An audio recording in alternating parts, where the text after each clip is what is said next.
Hello and welcome to Southside Garage. Today we're going to have a look at deleting the airbox on a 2008 Triumph America EFI. And first we're going to install the hammer kit that I bought online. It's a hammer, it's made by Hammer, and I fitted that. Wasn't entirely happy with it. I think it'd be fine for a carbureted model motorcycle, but because there's so many extra wires and sensors and so on associated with an EFI, I went ahead and modified the standard airbox to retain the same mounting points for the sensors and so on, and that's what I ended up going with. So I'll show you both of those and how the bike ended up in the finish with the pods on and K&N pods and so on. So yeah, stay tuned and have a good look at it if you're thinking about doing an airbox delete. And there's a little bit involved in it if you have an EFI. Like I mentioned, and I'll also attempt to show you some of the flaws that I found in the hammer kit, or what I don't think's really up to standard. So I'll point those out to you as well. So okay, let's get on with it. Now that we have the bike up on a stand, what we're going to do first is remove these chrome covers on both sides. They're held on by a 5mm Allen key bolt from underneath. We'll remove this plastic cover here, remove the seat, that's a 12mm bolt there. Remove this side cover, it just pops off.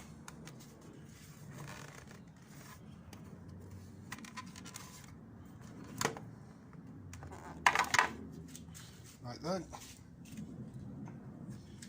And also this chrome cover, 5mm Allen key bolt on the bottom there, and also the rack, and there it's held on by 4 6mm Allen key bolts, 2 on each side. So we'll get that done. Remove the battery, that's a Torx 30, the battery strap, and then your 2 10mm or Phillips head screwdrivers for your terminals. I'd suggest that you do this one first, so as that you don't arc your spanner or a screwdriver or whatever up against the frame from the positive terminal. So that one first, that one second, and then remove the battery. Next we're going to remove the mufflers on both sides. They're a 10mm clamp just there. On this side you'll have the gear lever as well to take off. It's a 5mm Allen key, and then these 2 bolts here are 12mm, and then you'll be able to take your mufflers off. Next we're going to remove this plastic cover. That's a Torx 30, that bolt there. This one here is 8mm. We just unclip the sensor from there, lift this cover and sensor off together, and we should be able to unplug the loom for the tail light and the indicators from in behind there. So this one here, this is the plug that goes to the loom for your tail light and indicators. So we'll unplug that, and we'll also back these bolts off here. They're a 14mm bolt. We'll just back those out a little bit so these struts are loose and not so tied up against the mud guard, so when we remove the guard and fit the other one, we have less chance of scratching it. Now we're going to remove the rear wheel. So what we've done is put a jack underneath the swing arm. We jacked it up a little bit. Get this wheel out of here. The tools are a 22mm spanner or socket on there. The 2 caliper bolts, that one and that one, they're both 14mm. Around on this side, chain guard, Torx 30, Torx 40, and that's a 24mm.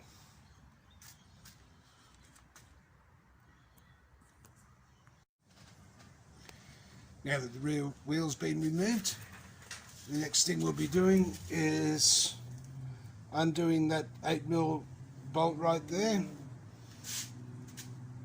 and taking the shockies off and dropping the swing arm down, and that will allow us to get in here and take these bolts out and get this mudguard out.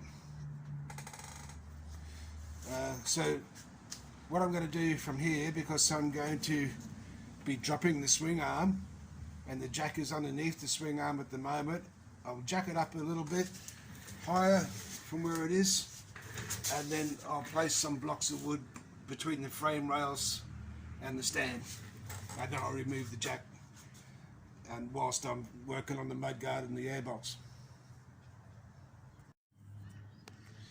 Before I go any further, I just want to explain a couple of things. This is why I removed the mufflers, so I can get in there easily and jack it up and so on, but also to drop the swing arm, because we've got to drop the swing arm down. We don't really need to take it off, we just need to release the shock absorbers, or remove the shock absorbers, and let the swing arm hang down, and we should be able to pull the airbox straight out the back here. But yeah, the mufflers the swing arm would hit the mufflers if I left them on, and I wasn't sure whether I'm going to need to go all the way down to get the airbox out or whatever. So it was just as easy to remove the mufflers, and also easy for this process to jack the bike up and block it up and so on. Just be very careful when you're jacking underneath your frame rails, keeping in mind your oil filters there, it hangs down a little bit below your frame rail, so you don't want to hit that with your jack or anything like that and snap your engine cases. You're going to be in a world of trouble otherwise. And also the sump hangs down virtually level with the bottom of the frame rails too, so you don't really want to put anything under there. This nut here that I mentioned earlier, I'm going to remove that before we remove the shock absorbers, so we don't want that binding up in there or whatever when the swing arm drops down. So we'll just remove it from there, undo the shockies, and drop the swing arm. So that's next. The top and bottom shocky bolts, they're both 12mm, so we're going to go ahead and take those out now. Okay, 4 bolts left to go now. We could remove the rear fender. There's 2 Torx 40 bolts under here, one there and one there, and if we go up on top, these 2 bolts here, they're both 12mm. Remove those and we should be able to get the rear fender straight out of there. So this is where we're at now. We've got the rear fender out. Next will be the airbox. I'll just show you real quick the tools I used all day today just to remove the rear fender. Pretty simple really. 22mm ring spanner, 24mm ring spanner. That was for the rear axle. It's a Phillips head screwdriver for the battery terminals. I use a 1/4" drive socket on the small bolts like 8mm and so on. So I've got a 1/4" drive, 8mm socket, a Torx 30 bit and a Torx 40 bit, a 5mm Allen key and a 6mm Allen key. And then the bigger sockets, the 1/2" drive ones, I've just got an extension, 12, 13 and 14mm socket. That's all I've used, and I'll just show you all the parts we pulled off with those tools.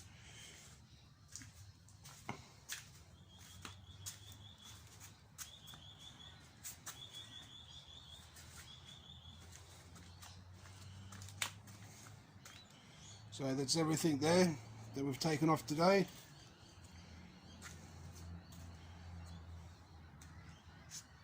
And the rear wheel.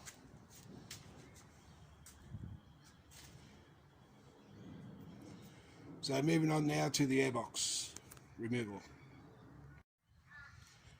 Okay, this is day 2 of the airbox removal and delete.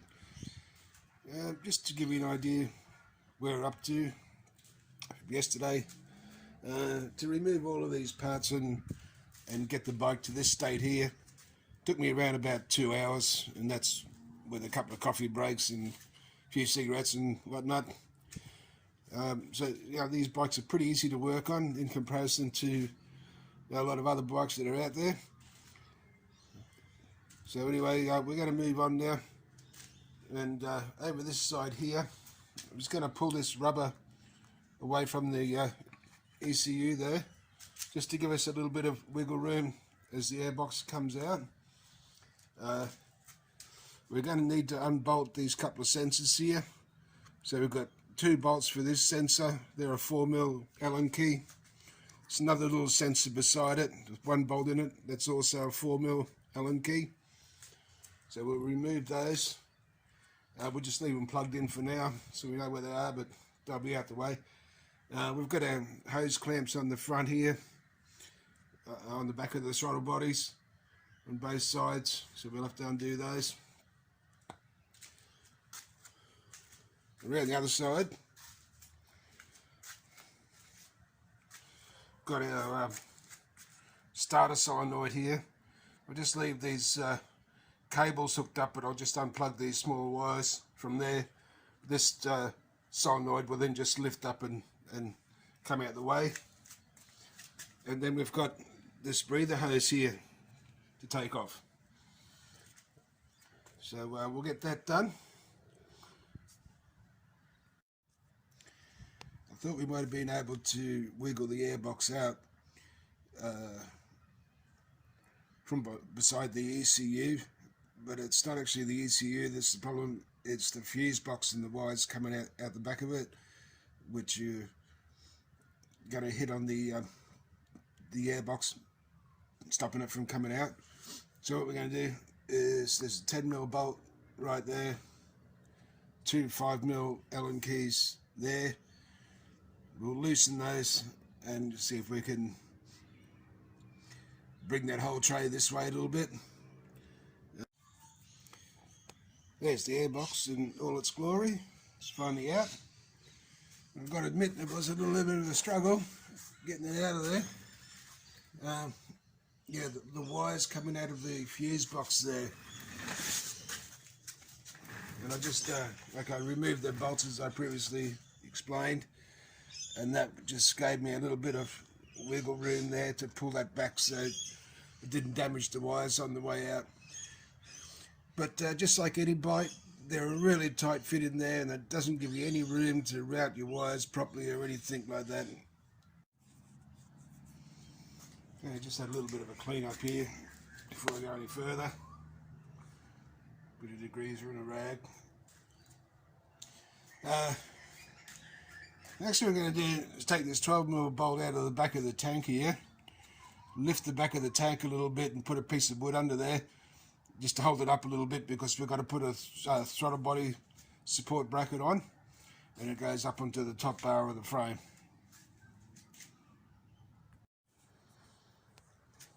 Okay, the first thing that we've done is remove these rubber grommets from the frame, and they were on there to support the standard airbox.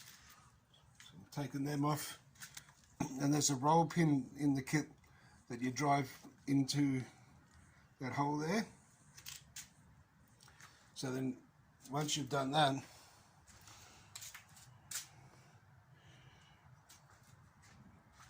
grab this piece here, right, and that hole there is going to go into that into where that roll pin is. So I'll just do that. The next piece to go on is this one, and it just bolts in the same 2 holes at the back here that the standard airbox went into. And then this slot up the front here it bolts onto the bracket that we put on first. Okay, the next problem we've identified here is the breather filter. Out of all this spare space everywhere, it's been put right there where the main concentration of wires are that comes out of the fuse box in the ignition switch and ECU, so on and so on, and there's a filter right there. So we have to take that off. I could hole saw another hole and mount it over here somewhere or something like that, but I think the best thing to do is just take it off and we'll mount it outside here somewhere. So all we're going to use out of this kit is the little breather, and that's just plugged into the existing hose that went to the between the crankcase and the airbox, standard airbox. So there's that little filter, this bracket, and this bracket. Problems with this bracket is this part here needed to be longer, you know, to shield it from the mud and everything off the back tire, or just a little rubber mud flap on the bottom of it or something like that, something to stop the mud going through there. And because when you're fitting one of these, and know that you're putting pods on, so that's the last thing you want is you know, dirt and all that when you've got pods on. The next problem with this is that thing there, that'll hold the starter solenoid, but the only problem is the starter solenoid's over the other side. There's no reason why it couldn't have been over there. And as I said earlier, that slot there is cut too small, and there's no material on the top there to give it any strength. And these two holes they've got in here,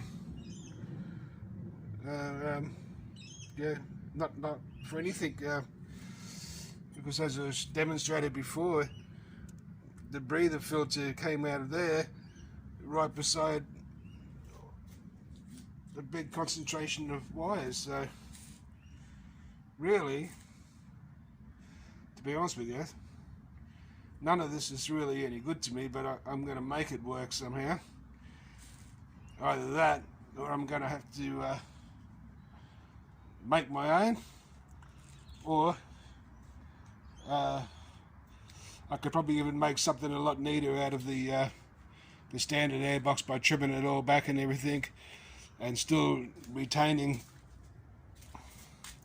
the mount for that and the mount for the side cover, and same for the other side. But yeah, it's I'm a bit, I don't know what the word is, a bit disappointed in this kit, that it's yeah, it's nowhere near right. But anyway, enough complaining. I'll see if I can make it work from here.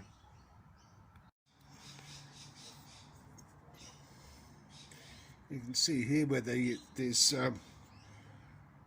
chrome covers, the sharp edge on them was cutting into the wires going to the solenoid. I said earlier, why they just couldn't leave a little bit more room there in the shape of the airbox just to route these wires properly. And that, but anyway, what I'm doing at the moment is I'm just going through all the wires and trying to reroute everything at the back here.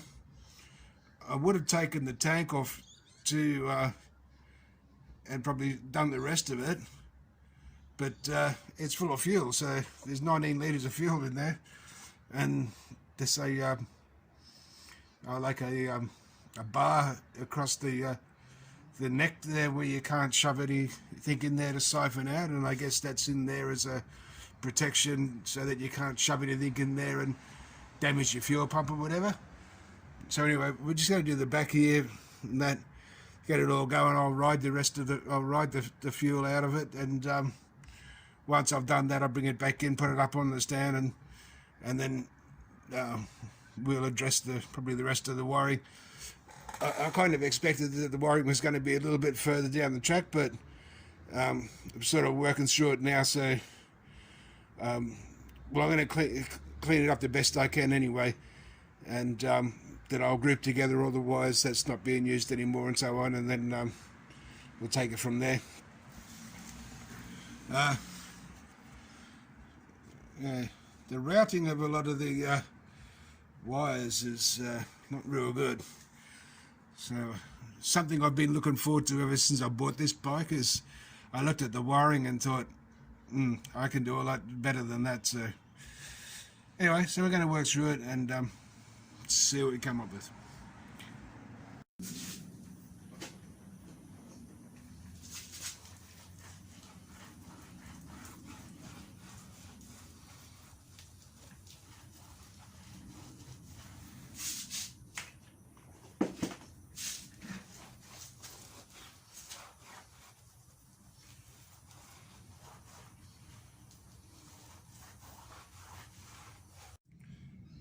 Sorting through some of the wires here, doing a bit of rerouting and so on. And what I'm thinking for this piece that goes on at the back here is just going to make a either a little rubber mud flap for the back of it there, or a piece of aluminium plate and rubber mount the rectifier on the inside of it. So then the rectifier will be then on the inside down near the swing arm. So at the moment it's there, but it can stay there for now. I'm just doing like a trial fit and getting everything back running again and so on, and I want to then run some of the fuel out of the tank, do a bit of a test ride and so on, and lighten the tank up a little bit so I could take it off. So there's 19 litres of fuel in there, and being an EFI, you know, you can't just straighten it out from your petcock or anything like that. They don't have one, so it's a little bit hard to manage because you have to on these bikes, you have to lift the tank up, turn it sideways, and then reach over and unplug the fuel line. And when it's full of fuel, you risk like scratching your tank and that on your engine and so on when you're holding it sideways. And that, whereas when it's near empty and a lot lighter, it's much more manageable and you got less chance of doing any damage. So anyway, that's where we're up to.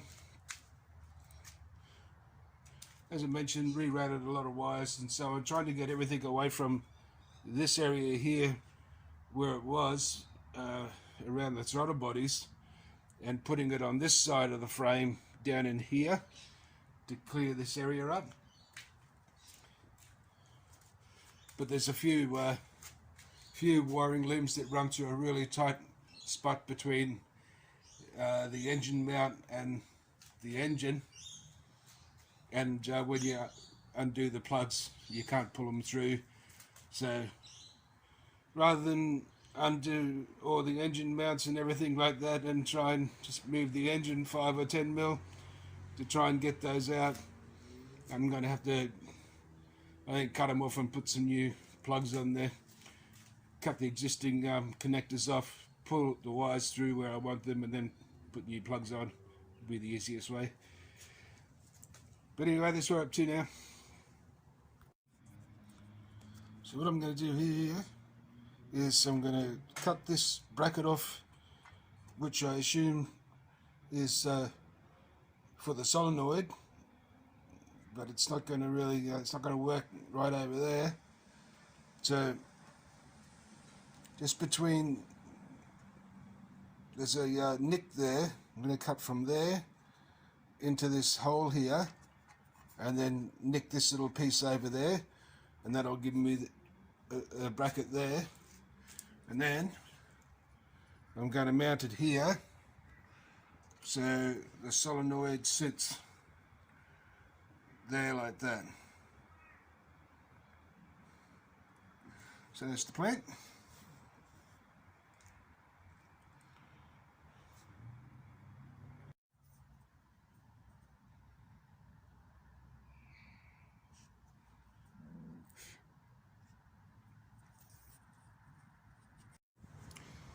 So this is what it looks like all fitted. Just the tray there.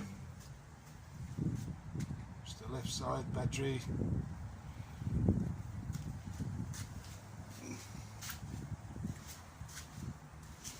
Around this side, you can see there where I had to chop out the solenoid mounting, and I moved it over to there. You've got all your sensors here. That they didn't provide any mounting points for them, or a waterproof area or anything like that.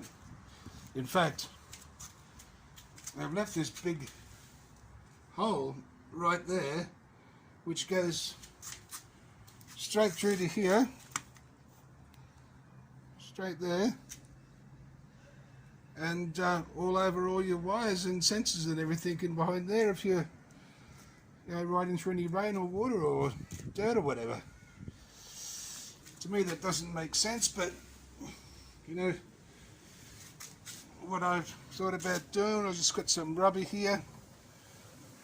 Just make a mud flap that goes over that and hangs down a bit lower than where they've finished that metal plate there. It needs to be lower, so just fill it all in with rubber is what I was thinking.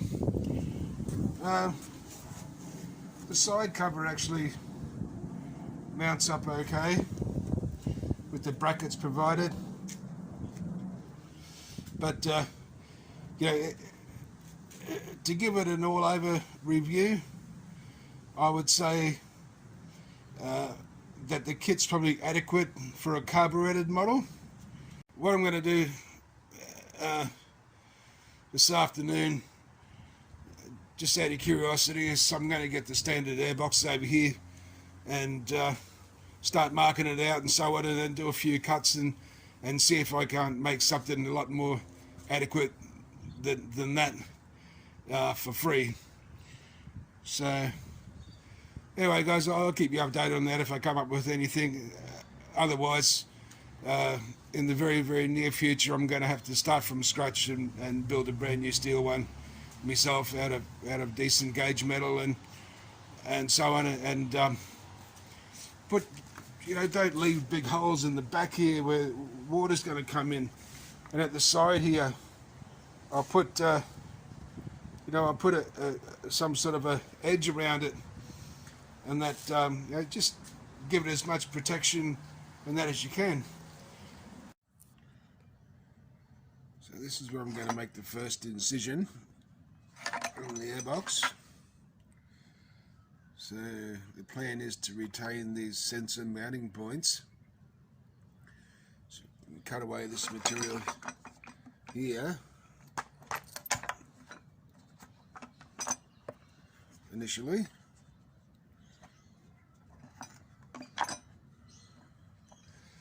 But what I suspect I don't want to cut away too much material to begin with. I can always cut away more and so on, but I think what we're probably going to end up doing on this side here is come across this way and then down to there, so that gives plenty of room for the ignition wires and all of that on the inside there, so they're not jammed up against there like they were.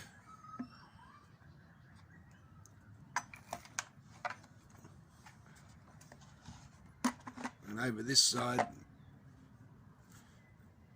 where the solenoid, starter solenoid was. What I'm thinking there is that the solenoid will be able to bolt on from the inside where it's out of the weather. So this will probably end up, this is our cut line here, it'll probably end up coming down here and maybe across there, so we'll just retain a bit of this lip at the bottom, this whole back face here to protect it from the weather off the back tyre. But like I said, you can always trim away more, so we'll just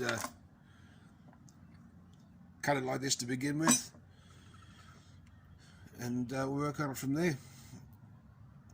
And the other idea I was thinking at this point too is that we'll probably take the rectifier from where it is down the bottom there and all the muck and everything, and bring it up and bolt it on the inside of this face here. Got to be plenty of room in there for wires and whatnot. So to secure the front of it to the frame, the down tube on the frame, what I was hoping, there's a baffle plate inside here that runs from the top down to the bottom. I'll be able to make some brackets up and bolt it onto the frame at the front there where the hammer brackets were mounted. And at the same time, you know, if I was to use this bracket here, for instance, on the side, then I can still retain the side cover as well. You know, I could cut the box to leave these points here as well on the standard airbox, but I'm going to need to support it at the front anyway, so I might as well use the hammer brackets and cut away as much of the box that I can, just to make it lighter and so it's not, you know, so cumbersome and that to get in and out. So see how neat we can make this. But you know, I'm thinking that this is going to be a much better option than the hammer, you know, for the simple fact that, you know, you've got your mounting points up there. One of the sensors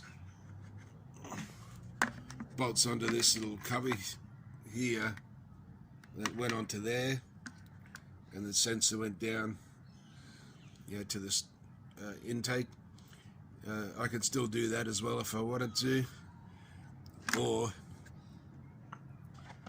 I can just bolt the sensor onto this bolt here and drill through a big enough hole where the probe's going to go down through there.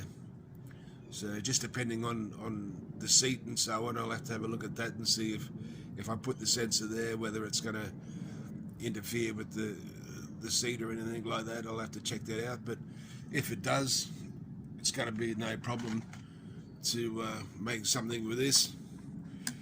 You know, even if I chopped away this bracket here, just retain the mounting point onto the airbox and the mounting point here for the sensor, it's still going to be way strong enough to support that little sensor. And then you know that the seat's not going to be in the way, because that's the way it was from standard. So it's a little bit early to do any cutting or anything yet, so just having a cuppa and just thinking this thing over until I can start making some noise and doing some cutting.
first piece to go on is going to be this bracket.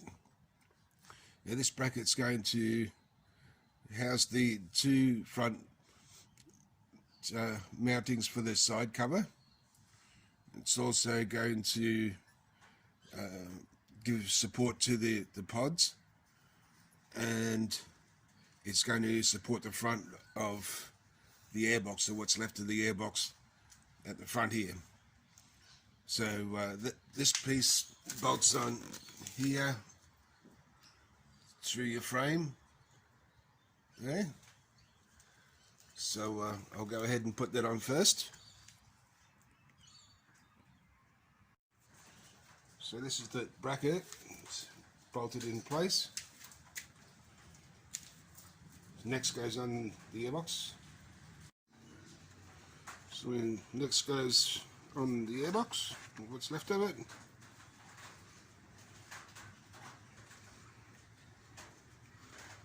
I'll go ahead and put that on. So that's how the remnants of the airbox fits in there, quite neatly. Retained all the sensor mounts up the front there.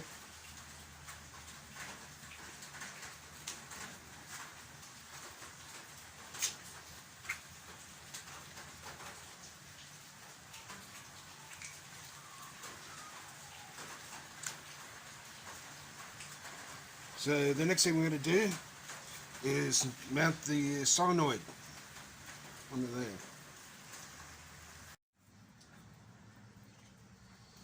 Okay, so next will be the pods. That's the solenoid there, mounted up. So next will be the pods, so we'll go ahead and put those on.